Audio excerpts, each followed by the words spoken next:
away and he looks back and he says, well, you better be 10 times larger in 24 months or it's over. I went, it's scary. I said, okay. He goes, number 2, you need to build and get a huge client on your service, like Avon, and the CEO of Avon was on this board, and that was very, I said, all right. And he goes, number 3, you need to build an application economy.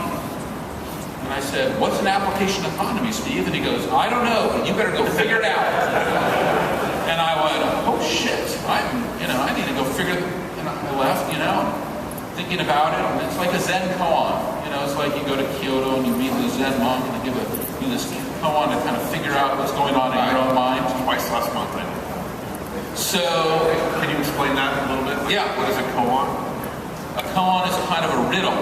And that's kind of how I looked at this. And so, for a couple of years, I was thinking about this, 2002, 2003, and then I had this idea that what he's saying to me is somehow Salesforce needs to not just be an application, but a platform, and we need to be able to have a directory or marketplace of applications, be able to save applications from our platform into that marketplace, make that marketplace public, and bring those applications back into our platform.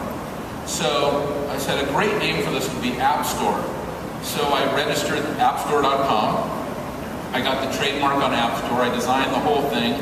And in 2005, we rolled it out and we called it App Exchange.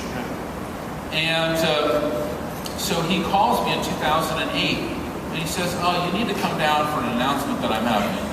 I said, okay. And so we're coming down there, drive down, get to the audience, it's in their proprietary conference room.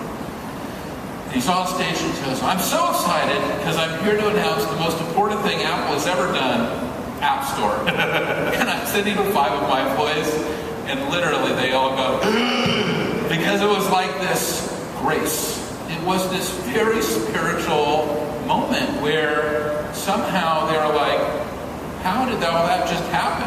Because it was something that we had talked about internally for years. Yeah. But here was his revelation on it. And at the end of it, I walked down and I said, I'm going to give you a gift. And he said, what gift are you going to give me? And I said, well, we had so many great meetings and discussions. I'm going to give you appstore.com and the App Store trademark. You're going to need it if you're going to have a product called App Store. Yeah. And he goes, oh, well, we're never going to make very much money on that App Store thing. Smiling. And I said, I know, Steve, but you should have this anyway. And, that's the kind of coincidence, serendipity, connectivity that I always saw with him. That was his magic. He had the ability to see the future, to bring it forward, to inspire it in others, and his message of look inside yourself, realize yourself, look to the kind of path, the autobiography of Yogi, which is not a story of LSD, but a story of self-realization. I think that is so powerful. And when we get to Apple today, the most important thing for Apple is to realize themselves.